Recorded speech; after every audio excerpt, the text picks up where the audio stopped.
Assalamualaikum warahmatullahi wabarakatuh. Halo anak-anakku semuanya, kita kembali lagi belajar matematika SMP kelas 8. Hari ini kita akan mempelajari bab 2 yaitu koordinat kartesius. Part yang pertama kita akan membahas posisi titik terhadap sumbu X dan sumbu Y.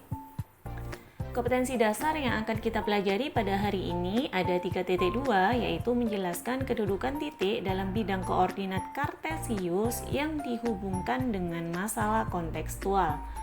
Dan ada 4.2, menyelesaikan masalah yang berkaitan dengan kedudukan titik dalam bidang koordinat kartesius. Tujuan pembelajaran kita pada hari ini yaitu peserta didik mampu menentukan posisi titik terhadap sumbu X dan sumbu Y. Sebelum belajar, jangan lupa berdoa dan disiapkan alat tulisnya ya. Berdoa pada pembelajaran kali ini dipimpin Bu Umi dari sini. Berdoa menurut agama dan kepercayaan masing-masing. Berdoa dimulai. Berdoa selesai. Baik anak-anak, apa sih itu koordinat kartesius? Ini adalah gambar dari koordinat kartesius. Koordinat kartesius digunakan untuk menentukan objek titik-titik pada suatu bidang dengan menggunakan dua bilangan yang biasa disebut dengan koordinat X dan koordinat Y dari titik-titik tersebut. Untuk mendefinisikan koordinat diperlukan dua garis berarah yang tegak lurus satu sama lain. Yang dimaksud itu adalah garis atau sumbu X dan sumbu Y. Dan panjang unit yang dibuat tanda-tanda pada kedua sumbu tersebut ya. Ini ada angka-angka yang berada di sebelah kanan sama seperti garis bilangan, yang berada di sebelah kanan positif dan yang di sebelah kiri negatif. Dan untuk sumbu Y yang atas positif, yang bawah negatif. Baik, yang pertama kita akan mempelajari posisi titik terhadap sumbu X dan sumbu Y. Perhatikan gambar berikut. Ini adalah gambar peta alamat rumah Bu Badiah. Di sini ada Diva dan ada Bella. Ya, Bella dan Diva akan berkunjung ke rumah Bu Badiah. Rumah Bu Badiah ada di sini ya. Namun mereka belum tahu alamat rumahnya secara pasti. Beliau memberikan informasi bahwa rumahnya berjarak 1,78 km dari Jalan Diponegoro dan 2,13 km dari Jalan Sudirman. Di sini Bella akan melewati Jalan Diponegoro ya. Dan Diva akan melewati Jalan Sudirman ya. Mereka berdua berangkat dari sekolah. Namun Bella sampai lebih awal dibandingkan Diva ya, karena sudah jelas di sini bahwa jarak antara Jalan Diponegoro dan Jalan Sudirman menuju rumah Bu Badiah itu lebih pendek dari Jalan Diponegoro dibandingkan dari Jalan Sudirman.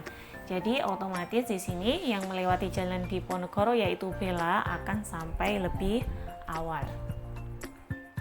Perhatikan koordinat kartesius berikut ya. Di sini Bu Umi punya koordinat kartesius ada titik A, titik B, titik C, titik D sampai pada titik H. Titik A berjarak 3 satuan dari sumbu Y. Titik A berada di mana sih? Nah, titik A di sini ya. Berjarak 3 satuan dari sumbu X. Baik.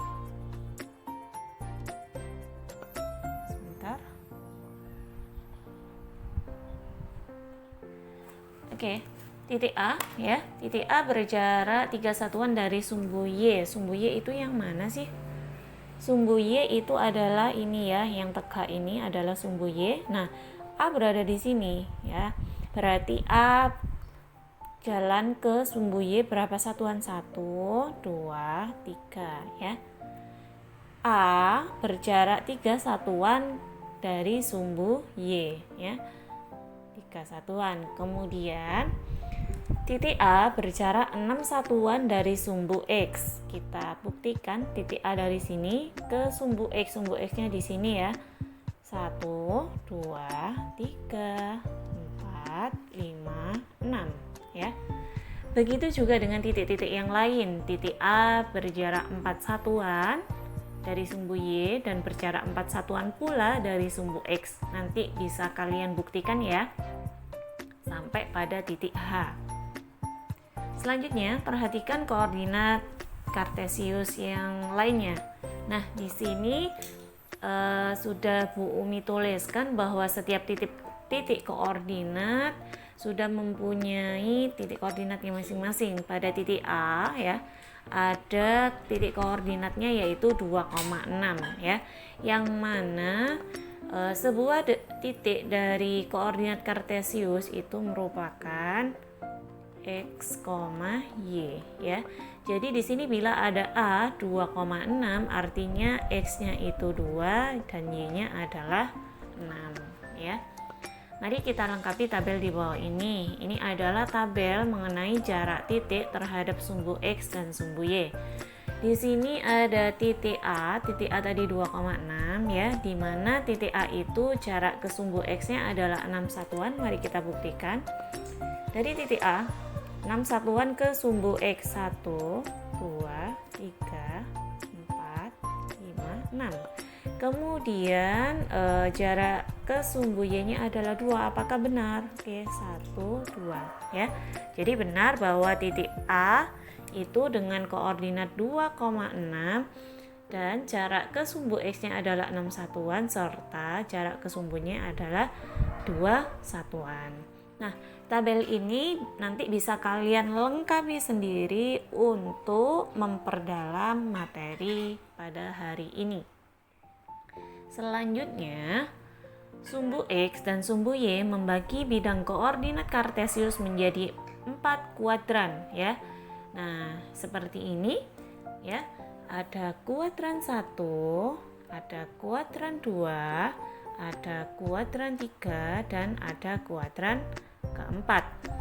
Di sini pula ada titik Q dan ada titik P. Titik Q dengan titik koordinat 2,3 dan titik P ada titik koordinatnya negatif 2,1 ya. Dan titik Q di sini ada 2,3 di mana 2 itu adalah koordinat dari X ya dan 3 itu adalah koordinat dari Y. Baik.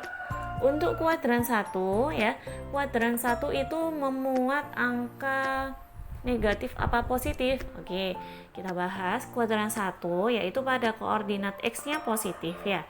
Kuadran 1 berada di sini, X-nya semuanya positif karena berjalan dari kiri ke kanan. Dan juga dari sumbu Y itu juga semuanya positif karena dari bawah ke atas. Jadi untuk kuadran 1 X bernilai positif dan Y bernilai positif. Kuadran 2 X-nya negatif ya. Kuadran 2 kan di sini. X-nya negatif karena di sini dari titik 0 berjalan ke kiri ya, sama dengan garis bilangan kalau berjalan ke kiri bernilai negatif. Jadi kuadran 2 X-nya negatif, Y-nya tetap positif. Untuk kuadran 3 ya, di sini negatif, di sini juga negatif. Jadi kuadran 3 X-nya negatif, Y-nya juga negatif. Untuk kuadran 4 bagaimana? Ya, pintar sekali. Untuk kuadran 4 X-nya positif ya dan Y-nya negatif. Baik anak-anak, ada contoh soal yang pertama. Ada belah ketupat PQRS mempunyai koordinat P negatif 1,1, Q 3, negatif 2 dan R ada 7,1 serta S ada 3,4. Tentukan A berapa panjang diagonal-diagonalnya dan B tentukan luas bidang belah ketupat tersebut. Nah, bila ada soal seperti ini yang mana belah ketupat dari PQRS ini belum tergambar dengan jelas ya, karena sudah diketahui di sini titik-titiknya, maka kita gambar terlebih dahulu. Baik anak-anak, untuk titik P ada negatif 1,1. Sebentar. Oke, kita gambarkan dulu. Titik P-nya negatif 1,1, berarti X-nya negatif 1 ya.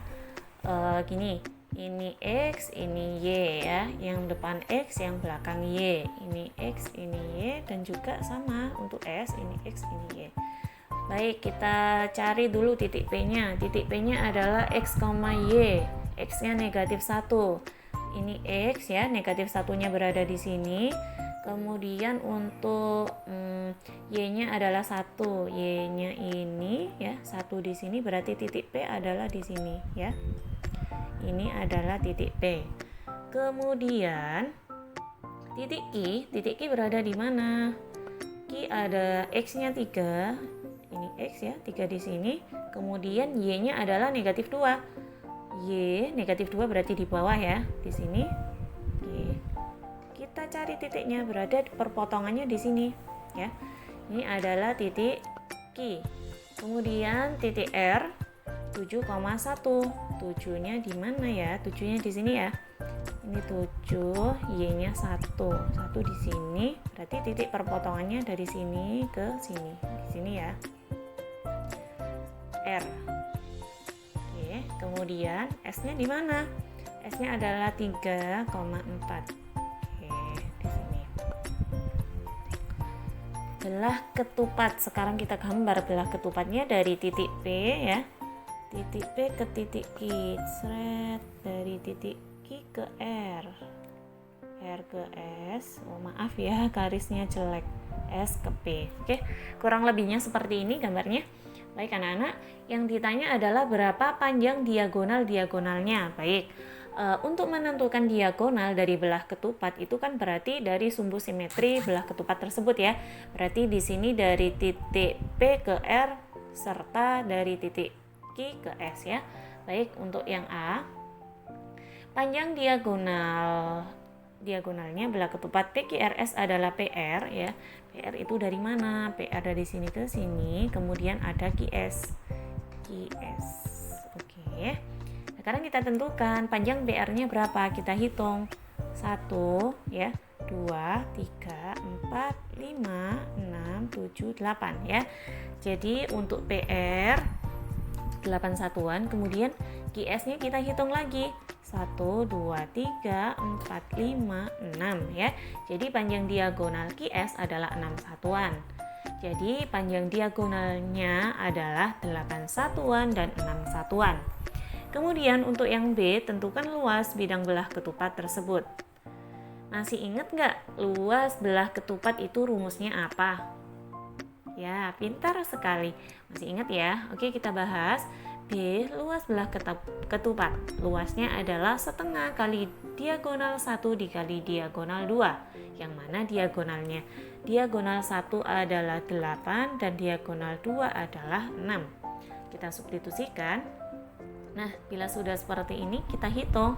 Setengah kali 8 kali 6 adalah 24. Jadi, luas bidang belah ketupat tersebut adalah 24 satuan luas.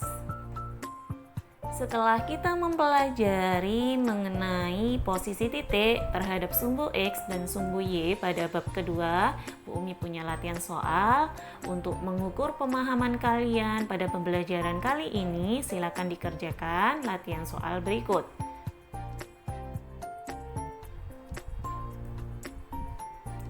Jangan lupa dikerjakan dengan sungguh-sungguh dan nanti dikumpulkan ke form yang sudah di-share oleh wali kelas kalian masing-masing.